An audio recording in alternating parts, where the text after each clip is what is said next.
दो बड़ी स्टोरीज़ हैं आपकी। पहली तो ये कि बिल आज सेनेट से भी पास हो गया। कल जो नेशनल असम्बली ने पास किया था, जिसके तहत हुकूमत ने ये तय किया था कि आर्टिकल 184(3) के तहत जितने भी मुकदमात के फ़ैसले आ चुके हैं, तमाम फरीक़ैन जो ग्रीव्ड पार्टीज़ अपने आप को समझते हैं, वो 30 रोज़ के अंदर उसमें अपील दाखिल कर सकते हैं। तो वो आज सेनेट से भी पास हो गया। अब वो जाएगा सदर ममलिकत की अप्रूवल के लिए। दूसरी खबर यह है कि सुप्रीम कोर्ट का 5 रुकनी लार्जर बेंच जो था वो आज टूट गया।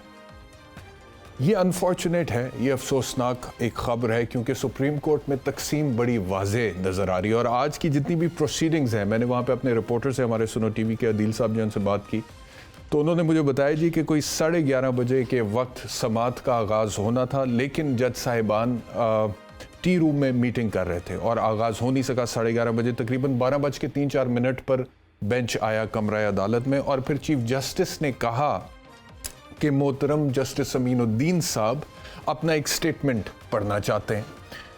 फिर जस्टिस अमीनुद्दीन साहब ने स्टेटमेंट पढ़ा। वो स्टेटमेंट ये था कि जो एक जजमेंट पहले आया 3 रुकनी बेंच की तरफ से, जिसमें जस्टिस काजी फ़ाइज़ ईसा साहब थे, जस्टिस अमीनुद्दीन खुद थे, जस्टिस शाहिद वहीद थे, उसमें उन्होंने एक फ़ैसला कर दिया 2-1 से कि जितने भी खुद नोटिस ज़ेर समात हैं सुप्रीम कोर्ट ऑफ पाकिस्तान में, जब तक रूल्स नहीं बन जाते तब तक उन मुकदमात की समात ना हो। उससे जस्टिस शाहिद वहीद ने इख्तलाफ किया और उनका डाइसेंटिंग नोट मौजूद है, जिसमें वो कह रहे हैं कि ये इख्तियार सिर्फ चीफ जस्टिस ऑफ पाकिस्तान का है with respect to the constitution of the bench. लेकिन जस्टिस अमीनुद्दीन, जिन्होंने जस्टिस काजी फ़ाइज़ ईसा के साथ इत्तफाक किया था, उन्होंने कहा कि ये केस है, उसमें ये फैसला आ चुका है, therefore I recuse from the bench, यानी कि उन्होंने खुद को बेंच से अलहदा कर लिया। इस मौके पर रिपोर्टर ने मुझे बताया कि जस्टिस मंदोखिल साहब ने भी बात करने की कोशिश की, लेकिन चीफ जस्टिस साहब अपनी कुर्सी से उठकर वापस चल दिए और बाकी जज साहिबान भी उनके साथ फिर वापस चल दिए। और उसके बाद फिर कोई समात नहीं। उसके बाद फिर 4 बजे के करीब आकर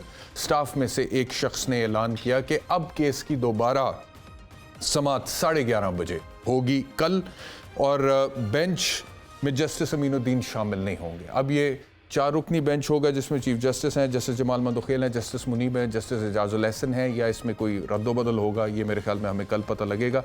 इन the meanwhile law minister Azam Nazir Tarar, उन्होंने ये जो कानून पास के हवाले से क्या कहा on the floor of the house, ये जरा सुनो। नोटों के बेदरेग इस्तेमाल ने हमें अरबों रुपए के नुकसानात भी इस रियासत ने उठाए। अगर आप इदारों को मजबूत करना चाहते हैं तो फिर शख्सियत को मजबूत करने की बजाय निज़ाम को मजबूत करें, ताकि इदारा डिलीवर कर सके। पार्लियामान का ये इख्तियार है कि वो कानून साजी कर सकती है। कानून कभी भी जम के खड़ा नहीं होता, कवानीन में रद्दो बदल के आपको गुंजाइश रखना पड़ती है। आइन की तशरीह दरकार हो तो कम अज़ कम 5 मुअज़्ज़ज़ जज साहिबान का बेंच होगा। अच्छा, इसका जवाब दिया बैरिस्टर अली ज़फ़र ने, जो पाकिस्तान तहरीक इंसाफ के वकील हैं। उन्होंने क्या कहा, ये भी ज़रा सुनो। मैंने बता दिया कि हमारे सामने जो बिल पेश हुआ है वो आइन के खिलाफ है।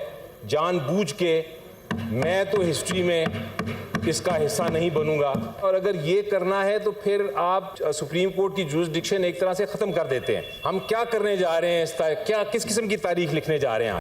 अच्छा, एक इमरान खान साहब का भी ट्वीट है जिसमें वो बात करें, क्योंकि पीडीएम की जमातों की तरफ से ये डिमांड आ रही थी मुसलसल के फुल कोर्ट होना चाहिए। पाकिस्तान बार काउंसिल ने भी एक रेजोल्यूशन पास किया जिसमें उन्होंने कहा कि फुल कोर्ट होना चाहिए। तो इमरान खान साहब का एक ट्वीट है जो कि अहम है इसी वाले से। उन्होंने कहा कि 5 रुकनी बेंच हो या फुल कोर्ट, हमें इससे कुछ फ़र्क नहीं पड़ता, क्योंकि हम सिर्फ ये जानना चाहते हैं कि इंतखाबात आइन में फ़राहम करदा मुद्दत ब्रैकेट 90 रोज़ के दौरान हो रहे हैं या नहीं।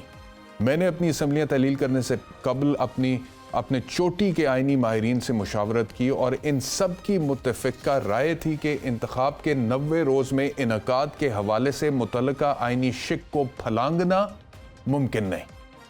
ये इमरान खान साहब का ट्वीट है।